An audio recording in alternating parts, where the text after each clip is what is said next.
ప్రియమైన ఆంధ్రప్రదేశ్ ప్రజలకి నమస్తే. జరిగిన ఎన్నికల్లో ప్రజలు ఇచ్చిన తీర్పుని స్వాగతిస్తున్నాము. ఖచ్చితంగా ఈ క్షేత్ర స్థాయిలో జరిగినటువంటి ఎన్నికల్లో ప్రజలదే అంతిమ తీర్పు. మీ తీర్పుని ఖచ్చితంగా స్వాగతిస్తున్నాం, గౌరవిస్తున్నాను. ముందుగా అఖండ విజయాన్ని మూటగట్టుకున్న కూటమికి ధన్యవాదాలు.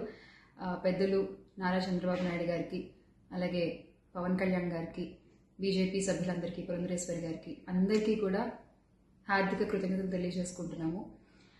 అలాగే వైసీపీ గెలుపు కోసం కష్టపడ్డ ప్రతి కార్యకర్తకి, ప్రతి ఒక్కళ్ళకి, వైసీపీ కుటుంబం మొత్తానికి కూడా పేరు పేరున ధన్యవాదాలు. ఎస్, ఓడిపోయాము, కానీ ఒకటి గుర్తుపెట్టుకోవాలి, గెలిచిన నాడు ఎప్పుడూ విర్రవీగలేదు విజయ గర్వంతో. ఓడిపోయిన నాడు ఏనాడు కూడా కుంగిపోలేదు. అలాగే ఈసారి కూడా మన జగన్మోహన్ రెడ్డి గారు మరింత బలాన్ని పుంజుకుని మళ్ళీ ఖచ్చితంగా మీ అందరి సపోర్ట్తో మనందరం కలిసి జగనన్నతో నడిస్తే ఖచ్చితంగా మళ్ళీ ఒక మంచి ప్రభుత్వంగా మనం ఏర్పాటవుతాము.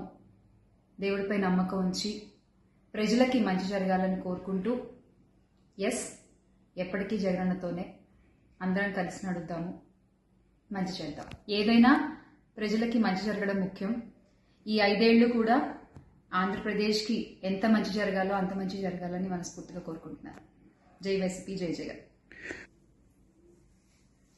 థ్రెటనింగ్ కాల్స్ గురించి వచ్చేసరికి, ఎస్, చాలా కాల్స్ వస్తున్నాయి, చాలా బెదిరిస్తున్నారు. ఒక రకమైన భయంగానే ఉంది నాకు కూడా. కానీ ఏంటంటే ఒకటే చెప్పాలండి, నేను మీకు ఒకటి నచ్చుతుంది, నాకు ఒకటి నచ్చుతుంది, అలా అని చెప్పి మీకు నచ్చింది నాకు నచ్చిందని చెప్పి మీరు బతకడానికి వీల్లేదు అంటే ఇది చాలా అన్యాయం అన్న, చాలా అన్యాయం. సో ప్లీజ్, దయచేసి ఏది కూడా వ్యక్తిగతంగా తీసుకోవద్దు.